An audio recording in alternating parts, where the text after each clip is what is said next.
രാജേഷ്, ഇപ്പോൾ ഈ കേരളത്തിന്റെ ഒരു സാമ്പത്തിക ഞെരുക്കം ഉണ്ടായിരുന്ന സമയത്തും വിപണിയിലെ വിലക്കയറ്റം ഉണ്ടായിരുന്ന സമയത്തുമൊക്കെ പൊതുവിൽ ഈ കേരളത്തിന് ആ, കേന്ദ്ര സർക്കാർ കേരളത്തെ മതിയായ രീതിയിൽ പരിഗണിക്കുന്നില്ല എന്നൊരു ആക്ഷേപം ഉയർന്നിരുന്നു. ഇപ്പോൾ സംസ്ഥാന സർക്കാർ തന്നെ പല ഘട്ടത്തിലുള്ള പ്രതിസന്ധിക്കും ഒരു കാരണമായി പറഞ്ഞത് കേന്ദ്രത്തിന്റെ അവഗണനയായിരുന്നു. കേരളത്തിലെ വിപണിയിൽ ഇപ്പോൾ ഉണ്ടാകുന്ന വിലക്കയറ്റത്തിന് ആരാണ് ഉത്തരവാദി?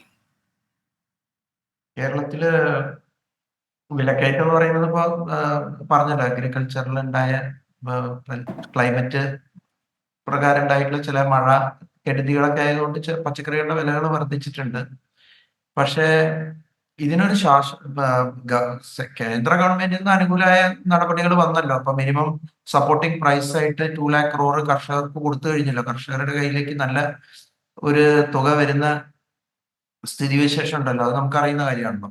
അതിന് പുറമെ തന്നെ ഉം, നമ്മുടെ ബഡ്ജറ്റിൽ തന്നെ നമ്മളിപ്പോ മനസ്സിലാക്കുന്നത് ഗവൺമെന്റ് കൂടുതൽ ഊന്നൽ കൊടുക്കുന്നത് ഗ്രാമീണ മേഖലകളിലേക്ക് ഉള്ള വികസനമാണ്. അതായത് ഇൻകം ഇനിക്വാലിറ്റീനെ കുറയ്ക്കുക എന്നുള്ള ഒരു ഘടകമാണ്. ഇപ്പൊ ഞാൻ വർക്ക് ചെയ്യുന്നത് റായ്പൂർ IIM-ലാണ്. ഞാനിപ്പോ മധ്യപ്രദേശ് ഗവൺമെന്റിന്റെ റൂറൽ സ്കീമുകളിൽ ഒരു അഡ്വൈസറാണ്. ഗവൺമെന്റിന്റെ അഡ്വൈസർ തന്നെയാണ് ആ സ്കീമില്.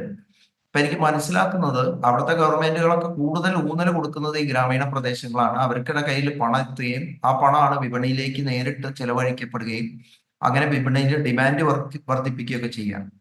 ഇവിടുത്തെ യുവജന സംഘടനകൾ, ഭരണകക്ഷിയുടെ തന്നെ യുവജന സംഘടനകൾ വീടുകളിൽ പച്ചക്കറി കൃഷികൾ വളർത്തുന്നതിനുള്ള ഒരു ശ്രമങ്ങളൊക്കെ അവരുടെ ഭാഗത്തു നിന്ന് വളരെ ശ്ലാഘനീയമായ രീതിയിലുണ്ടായി. അത് എത്രത്തോളം മുന്നോട്ട് പോകുന്നുണ്ട് എന്നുള്ള കാര്യത്തെ പറ്റി ഞാൻ കൂടുതൽ പഠിക്കേണ്ടതായിട്ട് വരും.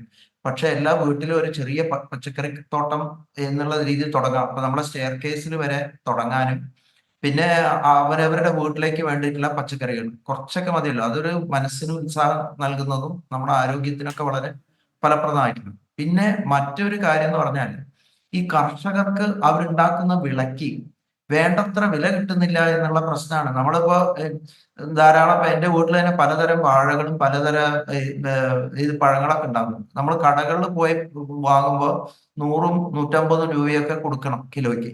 പക്ഷെ നമ്മുടെ കയ്യിലൊരു ഇത് വന്നു കഴിഞ്ഞാൽ അത് എടുത്തുകൊണ്ട് പോകാൻ പോലും കടക്കാരനെ കിട്ടുന്നില്ല. അത്രയും പ്രയാസമാണ്. അപ്പൊ നമ്മൾ എന്ത് ചെയ്യും?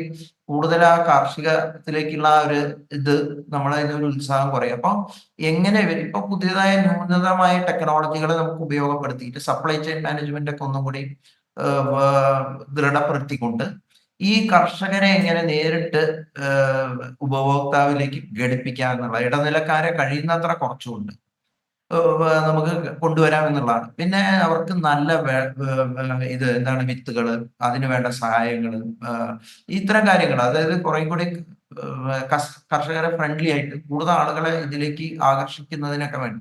അപ്പൊ ആകർഷിക്കണമെങ്കിൽ വിപണി വില കിട്ടുന്ന ഒരു സാഹചര്യം ഉണ്ടാവണം. എങ്കിലേ അവര് കൂടുതലായിട്ട് വരുള്ളൂ.